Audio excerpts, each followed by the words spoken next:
Hello, എല്ലാവർക്കും സുഖമാണെന്ന് വിചാരിക്കുന്നു. ഞാനിവിടെ കഴിഞ്ഞ വർഷം ഉണക്കി വെച്ച കുറച്ച് മാങ്ങ ഇരിപ്പുണ്ടായിരുന്നു. ആ മാങ്ങ വെച്ചാണ് അച്ചാറിടാൻ പോകുന്നത്.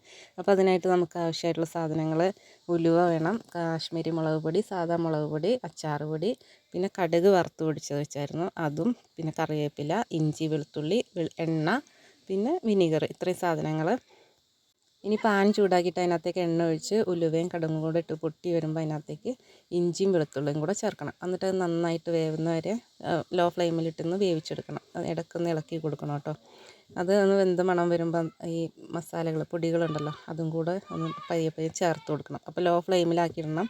കാരണം ഒത്തിരി കത്തിപ്പോകുമ്പം ഭയങ്കര കാരം കുത്തും മണമൊക്കെ വന്നോളും.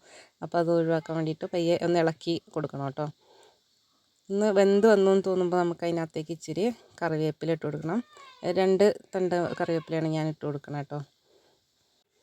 ഞാനിത് ലോ ഫ്ലെയിമിൽ വെച്ചിട്ടാണ് വേവിക്കുന്നത്. കാരണം പിന്നെ ഈ പൊടി മസാലയല്ലേ, മുളക് പൊടിയൊക്കെ അല്ലേ, അപ്പോൾ അതുകൊണ്ട് ലോ ഫ്ലെയിമിൽ ഇട്ടിട്ട് പയ്യെ ഒന്ന് ഇളക്കി വേവിച്ചാൽ മതി കേട്ടോ.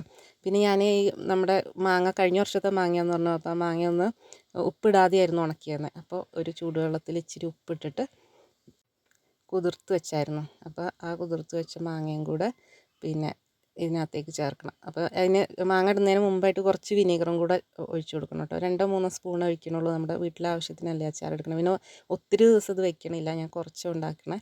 അപ്പം കുറച്ച് വിനീഗർ ഒഴിച്ചു.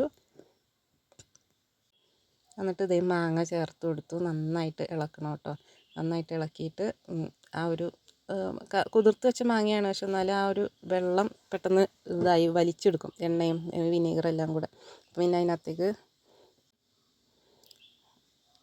ഉപ്പൊക്കെ നോക്കിയിട്ട് ഉപ്പ് ചേർക്കണം കേട്ടോ. ഉപ്പ് ഞാൻ ചൂടുവെള്ളത്തിലാണ് ഇട്ടായിരുന്നത്. അപ്പം ഉപ്പ് കുറവായിരുന്നു ഞാൻ നോക്കിയപ്പം. അപ്പോൾ ഇച്ചിരി ഉപ്പും കൂടെ ഇട്ടിട്ടുണ്ട്. പിന്നെ മെയിനായിട്ടുള്ളൊരു ഇൻഗ്രീഡിയൻറ്റ് ഞാൻ പറയാൻ മറന്നുപോയി. കാരണം ശർക്കര ചേർക്കാറുണ്ട് ഞാൻ അച്ചാറിടുമ്പം. അപ്പോൾ ഈ ശർക്കര ഉരുക്കി വെച്ചായിരുന്നു. ആ ശർക്കര പാനിയും കൂടെ അതിനകത്തേക്ക് ഒഴിച്ചു. കാരണം ഇച്ചിരി അധികം വെള്ളം എടുക്കുന്നുണ്ട്. കാര്യം ഇത് ഉണക്കമാങ്ങ ആയത് കാരണം വെള്ളം അത് പെട്ടെന്ന് വലിച്ചെടുക്കും. അപ്പോൾ നമ്മൾ അച്ചാറിട്ട് കഴിഞ്ഞാൽ ഡ്രൈ ആയിട്ടിരിക്കും. അപ്പോൾ അതുകൊണ്ട് കുറച്ച് ശർക്കര പാനിയും കൂടെ ഒഴിച്ചിട്ടുണ്ട്. ഇനി ഒന്ന് തിളച്ച് വരുമ്പം ഫ്ലെയിം ഓഫ് ചെയ്ത് വാങ്ങിയേക്കാം. അപ്പോൾ അടിപൊളി അച്ചാറായിട്ടുണ്ട് കേട്ടോ. അപ്പോൾ എല്ലാവരും ട്രൈ ചെയ്തിട്ട് ഫീഡ്ബാക്ക് അറിയിക്കണേ.